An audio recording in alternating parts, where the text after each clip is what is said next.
이번 여름호의 특별 좌담을 시작하겠습니다. 제목으로는 전쟁을 다시 생각한다라고 잡아봤고요. 일단 우리 오신 교수님들 간략하게 소개드리고 시작하자면 우리 서강대 사학 전공의 임지연 교수님 오셨습니다. 네, 반갑습니다. 전공은 트랜스내셔널 역사학이고 민족주의는 반역이다, 우리 안의 파시즘, 그리고 최근에는 이제 기업 전쟁, 가해자는 어떻게 희생자가 되었는가 비롯해서 여러 저서의 저자이시고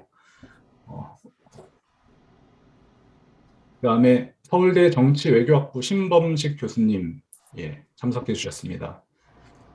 모스크바 국제관계대학 정치학과에서 박사를 하시고 전공은 러시아 지역 연구, 러시아 정치 및 외교 정책을 연구 교육하고 계십니다. 우리 서울대 행정대학원의 구민교 교수님도 참석하실 것으로 기대하고 있고요. 이렇게 우리 훌륭한 좌담자를 모신 것으로 제 역할은 거의 다 한 것 같은데, 그래도 이제 사회자로서 간단하게 논의를 시작하는 말씀을 드리면서 시작하겠습니다. 그래서 이렇게 전쟁을 다시 생각한다라는 제목을 이제 잡게 된 계기는 2022년에 2월 24일 러시아가 우크라이나 침공해서 이제 전쟁이 발발한 것이고요. 우리 푸틴 대통령은 특별 군사 작전이라고 지칭을 했는데 이제 초기에 우리 그 이후의 상황 전개에 대해서 이미 말씀도 나누셨는데 다시 한번 정리해 주실 거라고 기대를 하고요.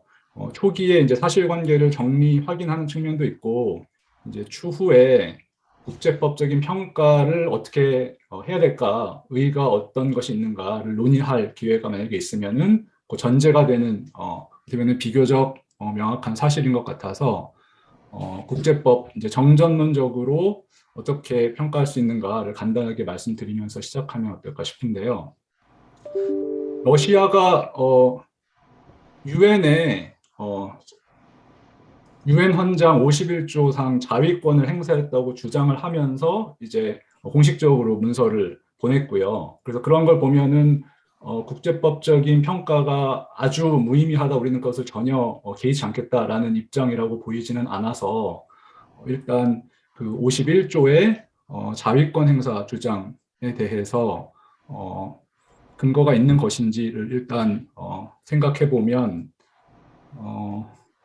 일단 개별적 자위권 행사, 그 다음에 루간스크, 도네츠크 인민공화국과의 이제 집단적 자위권 행사, 이렇게 나눠서 생각을 해볼 수가 있을 텐데 러시아의 개별적인 자위권 행사로 보기에는 선제적 또는 예방적인 무력 공격이 있었는가? 그러니까 나토의 동진 이제 많이 언급이 되는데 러시아도 이제 언급을 했었고, 근데 그것을 임박한 무력 공격 아니면 더 기다린다면 상대방의 무력 공격으로 인해서 이제 자위권 행사가 어려워지는 경우, 이렇게 보통 국제법상 조건으로 보는 것 같은데 그것으로 보긴 어렵지 않나라는 게 제가 일단 살펴본 중론인 것 같고요.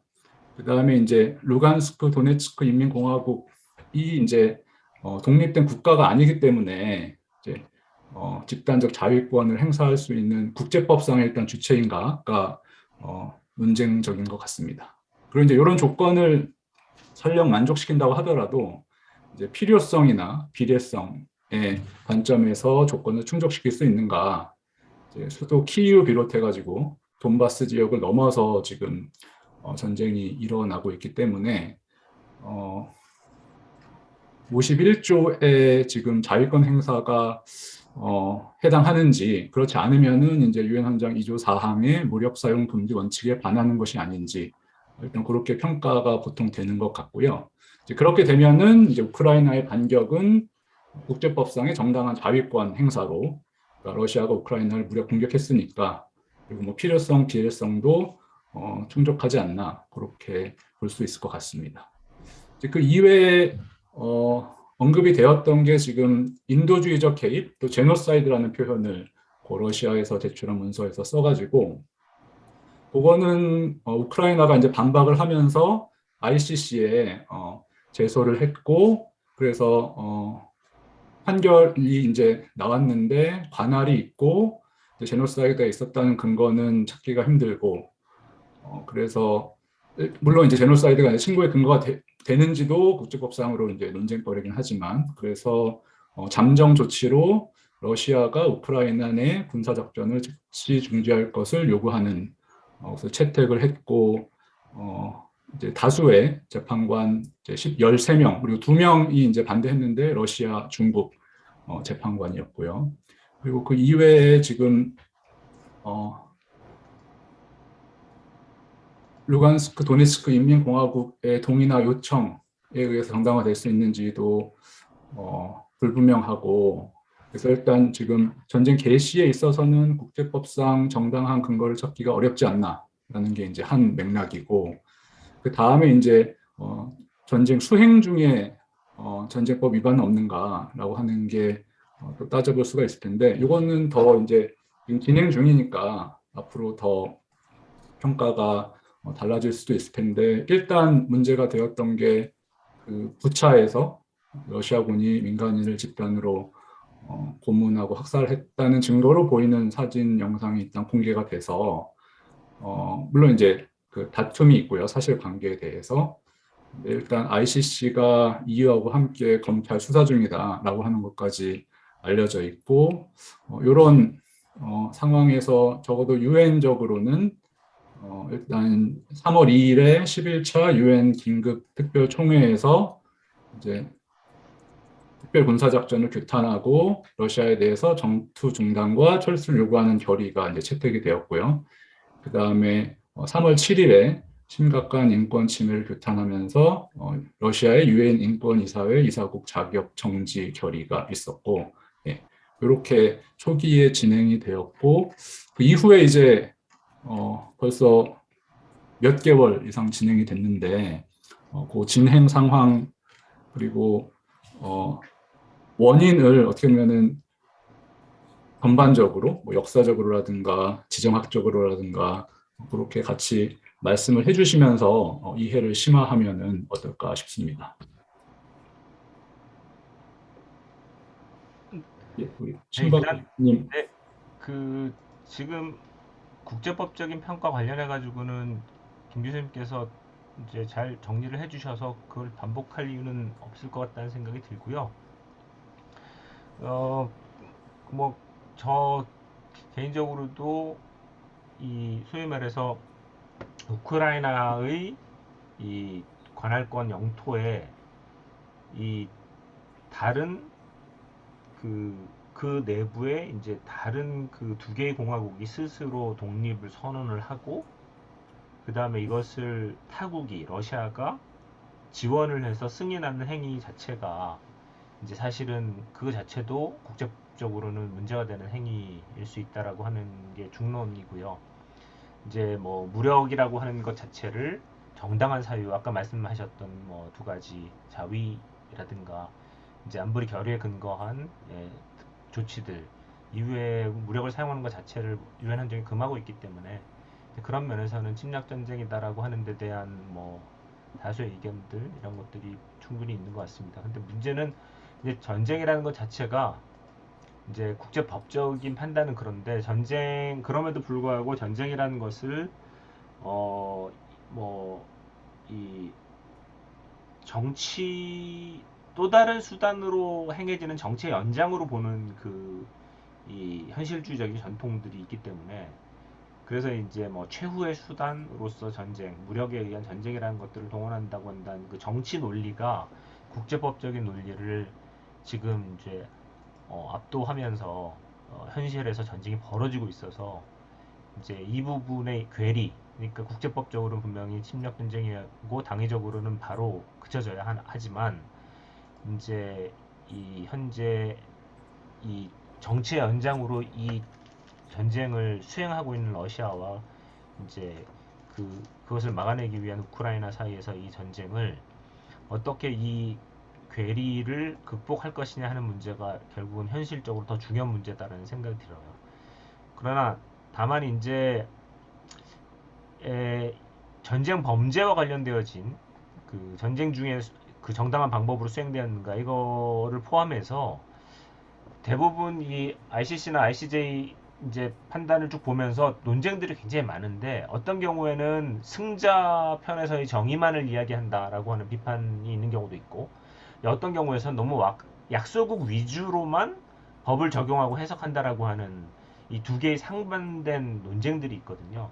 그래서 어떤 의미에선 편파성의 문제라는 근본적인 한계를 가진 측면들도 있어요. 이 법을 이제 판단하고 실행하는 데 있어서.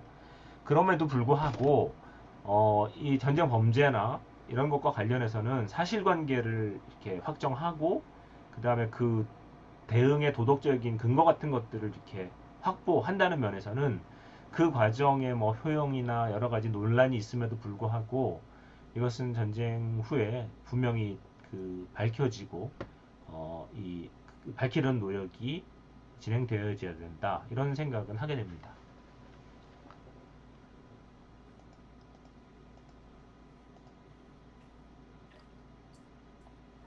글쎄요, 저는 뭐 국제법이나 이런 거에 대해서는 사실은 뭐 잘 모르고 또 제가 잘 얘기할 수 있는 영역은 아닌데 단지 이 생각을 했어요. 그러니까 결국은 전쟁이 일어났을 때 어떠한 교전 당사국도 자신들은 정당한 전쟁이라고 주장하지 나는 정당하지 않은 전쟁이라고 주장한 경우는 별로 못 본 것 같거든요. 그래서 저는 어떻게 보면 이 푸틴이나 러시아의 프로파간다 쪽에서 이게 말하자면 제노사이드를 방지하기 위한 인도주의적 개입이다. 또 어떤 이 예방적인 자위권 행사다라는 게 꼭 부시 대통령이 이라크 침공할 때 딱 이렇게 예방 전쟁이라는 표현을 먼저 쓰지 않았나요? 미국 쪽에서 그죠? 프리엠티브 액션 혹은 프리엠션, 뭐 프리엠티브 워. 사실은 그래서 그 부시 대통령이 이라크 침공할 때 이건 대량 살상 무기가 있다는 뭐 나중엔 잘못된 정보라는 게 드러났지만 어쨌거나 그걸 근거로 이거는 예방전쟁이다. 더 큰 살육을 방지하기 위한 예방전쟁이라고 했지만 그때 그것을 가지고 국제법 위반이라고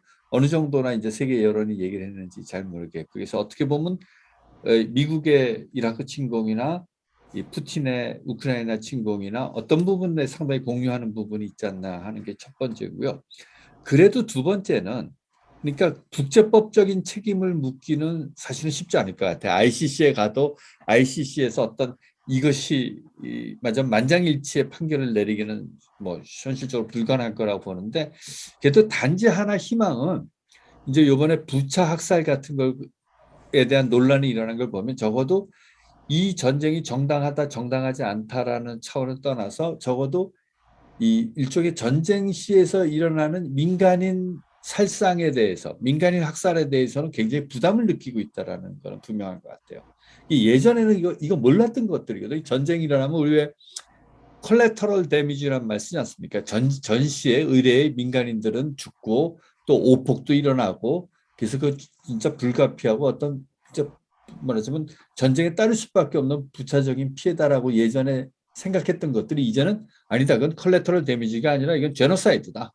민간인에 대한 학살이다라는 식으로 세계 여론의 인식이 바뀌었다는 건 저는 조금 희망적인 것 같아요. 국제법적으로 정당화하는 방식은 안 바뀌었어도 그래서 맞아면 이 희생이 된 쪽에서는 이거는 제노사이드 주장을 하고 또 거기서 어떤 퍼페트레이터 그러니까 가해자 쪽에서도 아니다 이거 우리 그런 적 없다라고 일단은 컬레터럴 데미지라는 걸로 도망가는 게 아니라 그런 적이 없다라고 얘기하는 것조차는 그런 이 공방은 그 자체로 이미 사실은 전시에도 일어날 수 있는 예전에는 전시 폭력이 당연하다고 생각했던 것들이 이런 폭력에 대해서는 이제 국제 여론이 용인하지 않을 거다라는 게 되는 것 같아요. 예컨대 유고 내전 때 보면 이 굉장한 규모의 젠더에 대한 젠더적 측면에서의 바이올런스 폭력이 있었지 않습니까? 성폭력이. 근데 이 유고 내전을 겪으면서 오히려 우리나라에서 동아시아 같은 경우도 일본군 위안부 문제가 국제적인 이슈가 돼버린 거죠. 그래서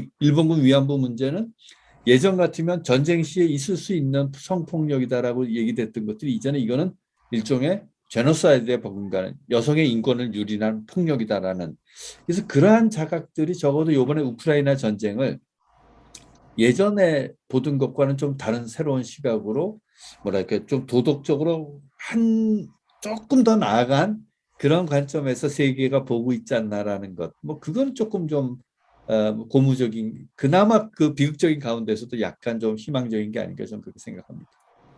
예.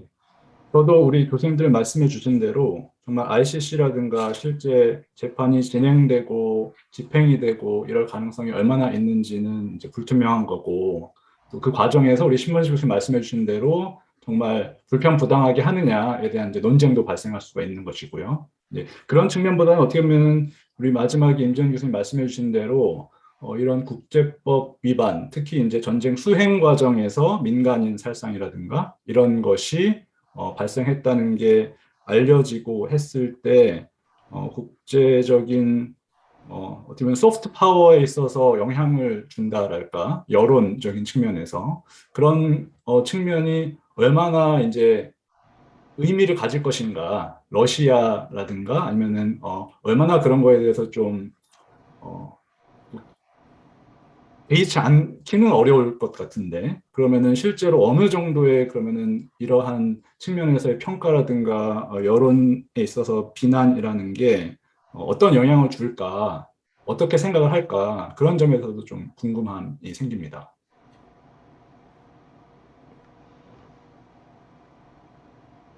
아마 러시아가 이제 전쟁을 이제 시작하고 또 진행하고 이런 과정에서 이거는 이제 하나의 고려 요소일 테고, 그 다른 고려 요소들 아니면은 이제 역사적, 지정학적 맥락이라든가 그런 좀 거시적인 관점에서 왜 이렇게 발생을 했나.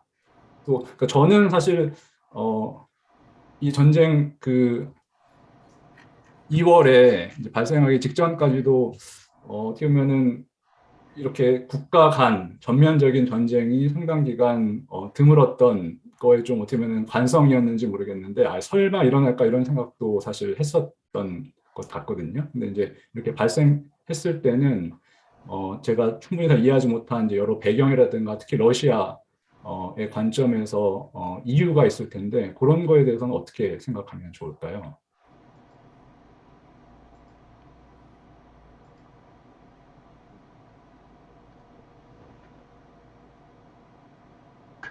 그 제가 지금 정확히 김 교수님 말씀하신 질문의 맥을 놓친 것 같은데요. 지금 질문하신 게 이제 이 전쟁, 예. 네, 그러니까 러시아가 이렇게 이런 부담을 예상했을 수도 있고, 뭐 미처 여기까지 다 구체적으로 생각하지 못했을 수도 있는데, 그래도 여러 가지 저항이랄까, 어떻게 보면 러시아의 국가적인 관점에서도 뭐 코스트랄까 이런 거를 전혀 예상하지 못했다고 하기는 어려울 텐데, 그럼에도 불구하고 이렇게 침공이라고 할 수 있는 행위로 나아가게 된 원인이 좀 거시적인 관점에서 어떻게 봐야 할까, 이제 이해라는 측면에서 그런 것이 좀 궁금했습니다. 좀 제가 역사적인 배경을 몰라서일 수도 있고, 지정학적인 중요성이라는 거 이런 걸 몰랐을 수도 있고, 그래서 어떤 것이 이제 중요한 요소였을까? 아니면은 교수님 보시기에는 이런 거는 이런 이유에서 전쟁 발생하는 게 불가피하면 있었다 이렇게 생각이 되신다든가, 뭐 그런 근거를 생각해 볼 수가 있을까요? 글쎄요, 뭐 일단은 지금 말씀하신 러시아가 그 전면적인 침공을 하지 않을 거다라고 하는 건 심지어 러시아 안에 있는 전문가들조차도 뭐 12월 달에서 1월 달에는 거의 그런 생각들이 주류의 생각이었던 것 같아요. 대다수의 생각이었고 국내 전문가들이 다 그렇게 생각을 하고 있었던 것이고, 그러니까 제일 큰 이유는 러시아가 전쟁을 통해서 얻을 수 있는 것보단 전쟁을 통해서 잃을 것들이 너무 많아서, 이게 이제 그런 소위 말하는 코스트 베네핏 비교를 해보면 이게 전쟁을 통해서 얻을 수 있는 게 많지 않다, 이제 그런 생각들이 컸던 거죠.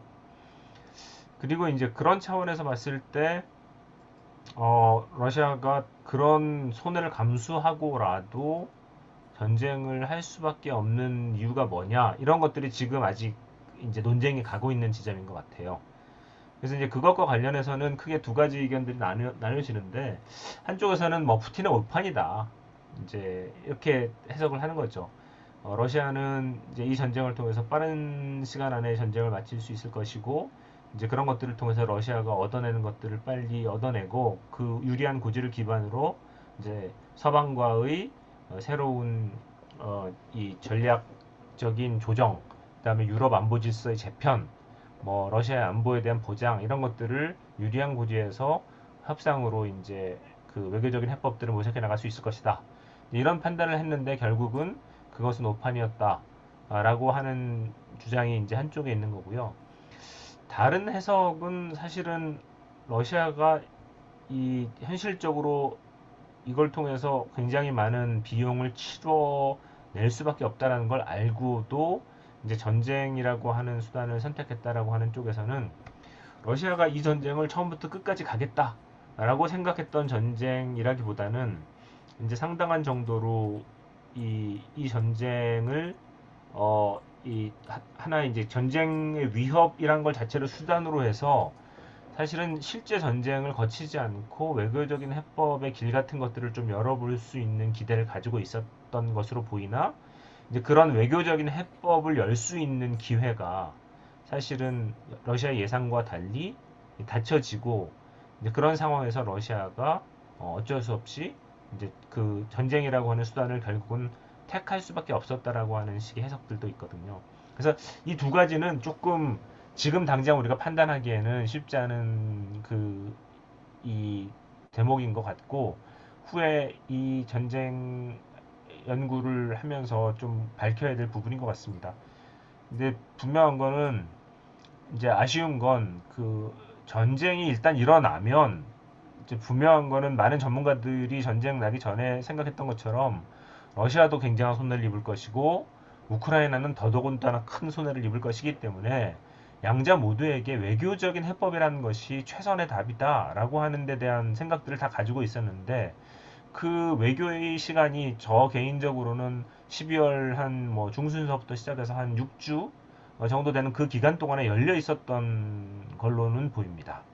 그 아주 작은 틈이지만 근데 그 열려 있었던 외교의 시간을 이 양자가 충분히 활용하지 못했다라고 하는 점은 아주 커다란 아쉬움으로 남습니다. 근데 그 과정에서는 사실은 미국이 의도하지 아니한 그 어떤 기여를 한 측면이 있는데 미국은 러시아가 하는 위협이나 이제 이런 일련의 전술들을 그 이전에 우크라이나 2014년 우크라이나 사태나 조지아 전쟁 같은 데서 충분히 학습을 했고 뭐 러시아가 활용하는 샤프 파워에 대한 이런 학습들이 있었기 때문에 그런 식의 러시아의 전술적인 그런 이 대응들을 사전에 차단한다라는 의미에서 이제 대통령과 뭐 블링컨 국무장관의 입을 통해서 계속해서 그 전쟁 위기설을 고조시켰거든요. 그러니까 사실은 전쟁을 하지 말라라고 해서 이런 압박을 준 거였는데 도리어 그게 의도하지 않게 외교로 풀어낼 수 있는 어떤 여지들을 도리어 닫아가면서 어, 막아간 측면들이 있어서 이게 참 잘 좀 연구해보고 돌아봐야 할 대목인 것 같다라는 생각이 듭니다.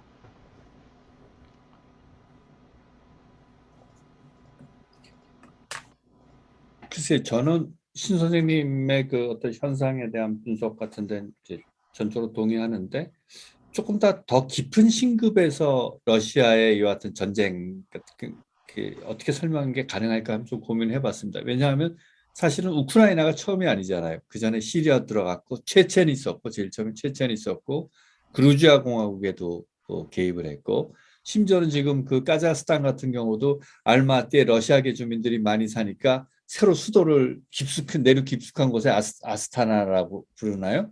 새로 수도를 건설해서 거기에 이제 이 까자흐계 주민들이 중심이 되는 그러한 신수도를 건설하고 이런 것들을 그 일련의 흐름들을 보면 체첸 전쟁이 벌어진 게 94년, 95년 그때 아니었나요? 그죠? 94년. 네. 네. 그리고 그때도 체첸 난민들이 폴란드에 한 10만이 왔었거든요. 그래서 폴란드가 체첸을 가장 서포트했던 나라 중에 하나입니다. 역설적으로 러시아에 대한 공포가 그만큼 많았기 때문에 그런 명도 있고 지금도 폴란드는 약 275만 명의 우크라이나 사람들 피난민을 받아들였으니까 가장 많은 피난민을 사실은 자신들의 커패시티를 넘는 정도의 인원들을 흡수한 이제 받아들인 상태입니다. 근데 이제 이런 일련의 체첸서부터 지금 우크라이나에까지 일련의 과정을 보면 일종의 과거에 식민지를 잃어버렸던 제국들이 가지고 있는 어떤 멜랑콜리 같은 게 있는 것 같아요.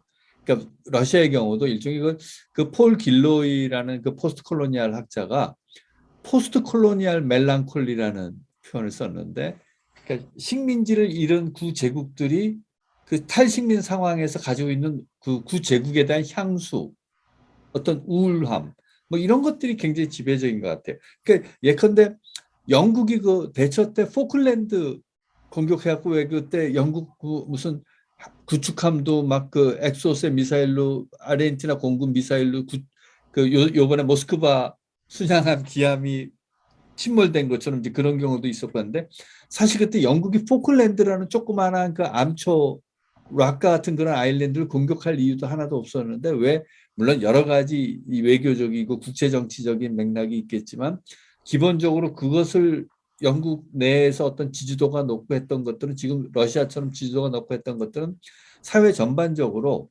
구제국의 어떤 영광스러웠던 시절을 잃어버린 사회가 가지고 있는 어떤 우울함 같은 게 밑바닥에 깔려 있는 게 아닌가 생각이 드는데, 그거는 러시아만의 특징이라기보다는 가령 부시가 이라크를 침공했을 때도 9.11 September 11 이후에 미국이 맞으면 세계 최강대국으로서의 미국의 위상이 점점 이렇게 떨어져 가는 거에 대한 어떤 불안감 같은 것들이 좀 공격을 갖고 왔던 측면이 있지 않겠는가.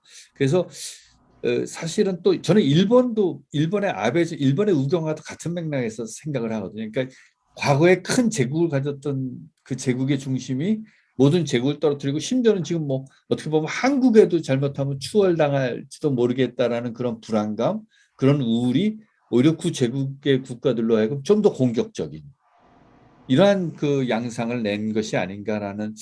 그래서 그 사실은 이 러시아 제국을 저희 역사 쪽에서는 국제 정치에서도 뭐 그런 얘기가 있을 것 같은데, 서벌턴 엠파이어라고 그러거든요. 엠파이어인데 일종의 주변부로 밀린 엠파이어인 거죠. 그러니까 2류 제국, 3류 제국인 거죠.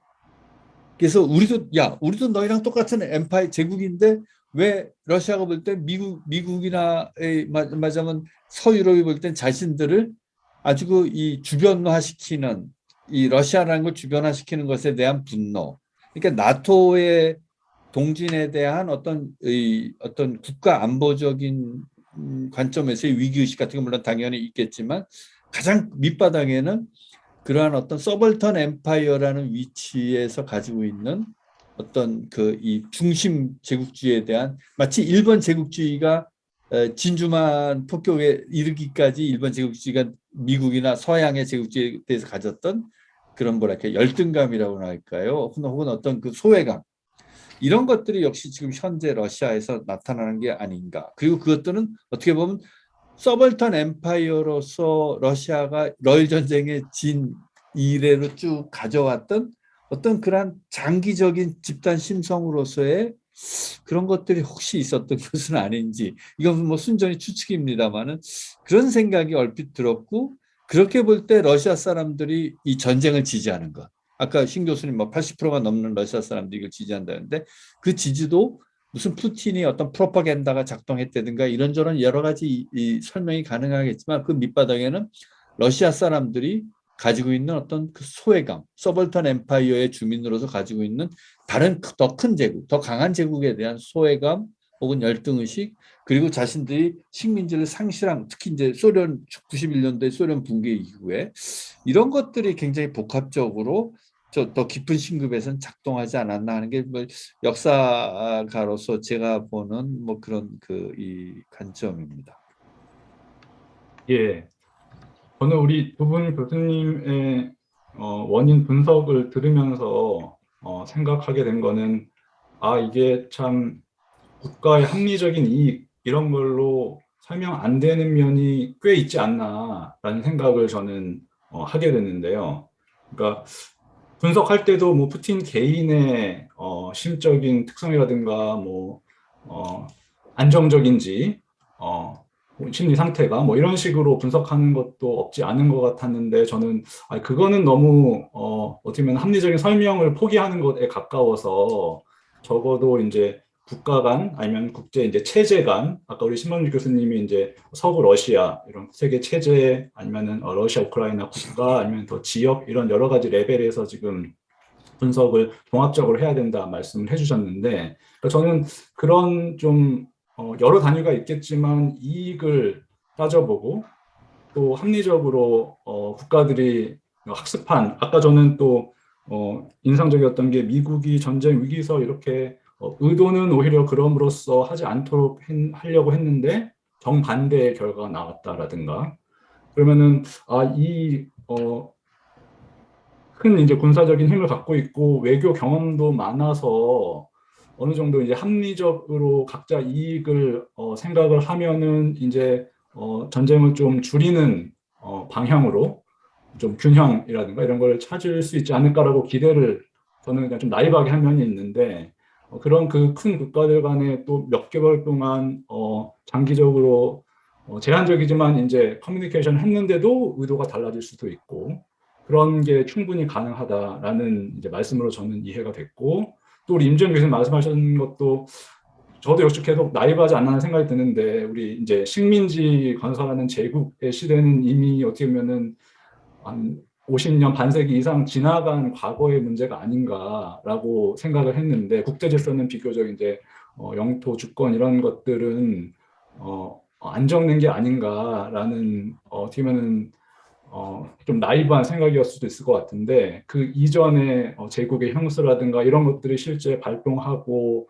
전쟁을 일으킨다던가 유지한다던가 이런 것을 힘을 발휘할 수 있다고 이제 하면 그런 것들을 이제 상수로 어떻게 보면 균형을 이루는 힘들이 안정적으로 유지되는 것을 이렇게 보는 거는 어려운 게 아닌가라는 생각도 좀 들고 또 더 이제 우려되는 거는 이제 시작됐지만 이후에 확장 가능성이라든가 얼마나 길어질까 이런 거 볼 때도 그러니까 우리 신 교수님 말씀하신 것처럼 서로 이제 커뮤니케이션도 안 되고 이러면은 의도하지 않게 더 길어진다든가 아니면 일부에서는 이제 러시아가 핵무기도 갖고 있으니까 굉장히 우려하는 시나리오들도 나오는 것 같은데 그런 것들을 이제 그냥 그러지 않을 것이다라고만 할 수는 없는 건가? 예, 그런 우려랄까 이 우연성, 비합리성에 대한 좀 감각이 드는데 제가 그렇게 이해하면은 맞는 걸까요?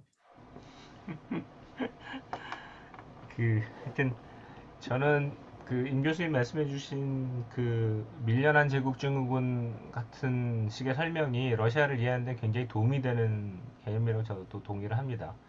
왜냐하면은 그 이제 러시아가 1990년대를 생각하면 그러니까 단어를 한마디로 표현해라 그러면은 아마 뭐 영어 단어로는 humiliation 네 결국은 그 한 단어로 표현이 되는 것 같아요. 그러니까 이, 이 2차 그러니까 냉전 시기에 미국과 함께 세계를 이렇게 쥐락펴락하던 이제 나라였는데 냉전에 패배한 거죠. 근데 그 패배한 러시아를 이제 패배한 소련 그리고 이제 소련이 해체되어지면서 소련을 계승한 러시아는 사실은 그 온갖 그 영욕이라고 했을 때 영은 없고 욕에 해당되는 것만 이제 다 뒤집어 쓴 경우죠. 그러니까 그리고 사실은 제일 큰 문제가 뭔가 하면은 이 러시아가 겪었던 것 중에서 제일 커다란 문제점 중에 하나가 사회경제 시스템이 완전히 망가지고 뭐 그래서 그 내부에서 엄청난 그 고통을 겪었다라는 것도 있지만 이제 그런 실제적인 문제에 못지않게 우리가 하루아침에 세계 초강대국에서 이 제3세계 선진국이 된 거예요. 그러니까 제3세계 국가들 중에서 그나마 좀 나은 나라 정도? 이게 완전히 수직 낙하한 거죠. 이제 이런 것들을 가장 현실적으로 경험하게 했던 사건이 뭔가 하면 이제 러시아인을 어떻게 정의하느냐 문제도 사실은 그 90년대 엄청난 논쟁이었는데 그러니까 어쨌든 러시아인을 정의하는 가장 중요한 지표를 러시아 언어를 사용하는 주민이라는 식으로 정의를 결국은 하게 됩니다. 러시아 사람들이 Russian speaking people이라는 거죠. 루스코 야지치네나 셀레니아라고 하는 이 용어가 결국은 러시아인을 규정하는 굉장히 중요한 용어가 되는데 이 러시아어를 사용하고 있는 사람들이 결국은 우리 이제 같은 이 우리식으로 얘기하면은 이제 그 민족 개념으로 포용해낼 수 있는 그런 대상들인데 이 사람들이 하루아침에 외국인이 됐고 그 외국인은 그 타지에서 이제 박해를 받고 뭐 직업을 잃고 뭐 이런 일들이 벌어지는 거예요. 근데 이거를 보면서 사실 얼마 전에 작고한 주리노프스키라고 하는 그 극우 민족주의 정치인이 있었죠. 그 사람이 1993년 선거에서 졸지에 이 비례대표로만 해가지고 러시아 제3당으로 부상하게 된 배경은 뭔가 하면 그 고통받는 우리 러시안 스피킹 피플들의 고통을 외면해서는 안 된다. 우리가 지금 정신 차려서 무력을 동원해서라도 저 사람들을 돕고 해방시켜야 된다.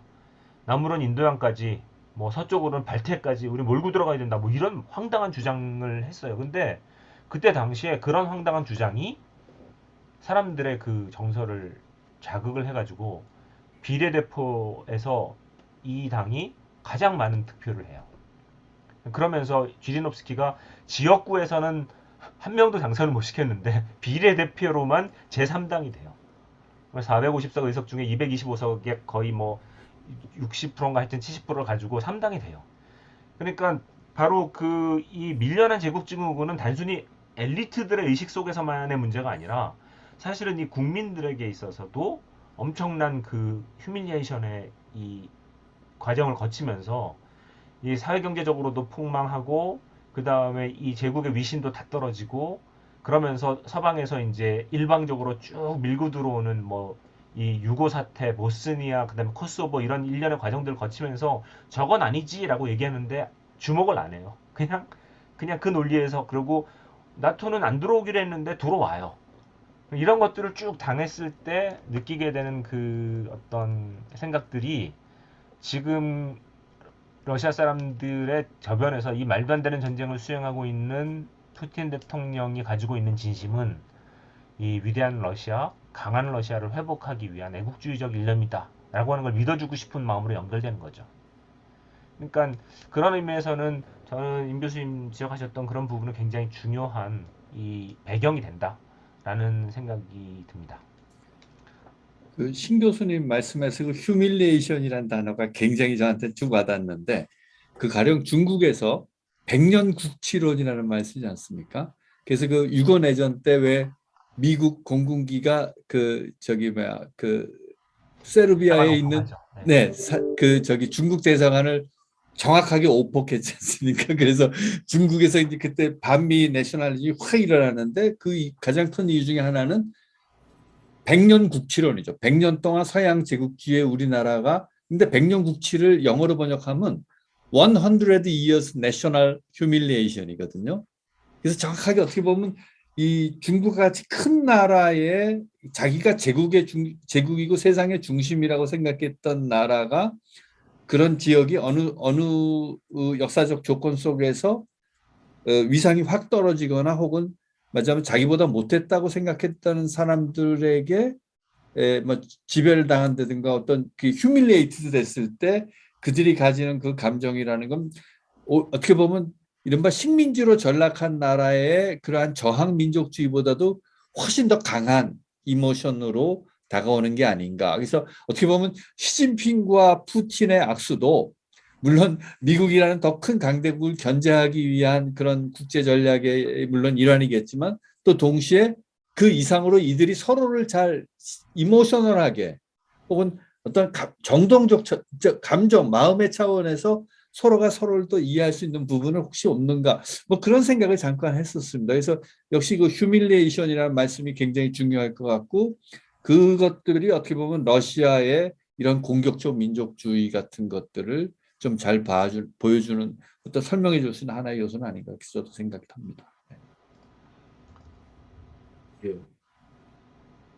교수님 더 말씀해 주셔도 좋을 것 같고 저도 그러니까 민족주의적인 요소에 대해서 두 분 말씀해 주셨는데 그러니까 저는 하나 궁금한 게 아까 우리 유라시아주의 두긴도 이렇게 얼핏 말씀을 하셔서 그러니까 지금 소비에트 연방이라든가 잃어버린 것의 회복이라는 것이 이제 주인지 아까 휴밀리에이션도 여러분 말씀하셨고 그러면은 그 정도에서 그친다고 볼 수가 있는, 어쩌면 좀 약간 좀 회복적인, 방어적인 그런 것인지, 아니면은 더 어떻게 보면은 확장적인, 뭐 유라시아주의도 뭐 여러 가지 물론 버전도 있을 수가 있고 하겠지만 저도 잘 모르고, 근데 더 이렇게 팽창하거나 공격적으로 나갈 수도 있는 것인지. 그러니까 우크라이나가 이제 좀 우려하는 거는 우크라이나 회복으로 끝날지, 이걸 한번 이제 프레시던트가 되면은 어떻게 될지 모른다. 국제 질서가 한번 이렇게 무너지기 시작하면 그런 우려도 없지 않은 것 같거든요. 그러면 그거를 어떻게 봐야 될까요? 여기서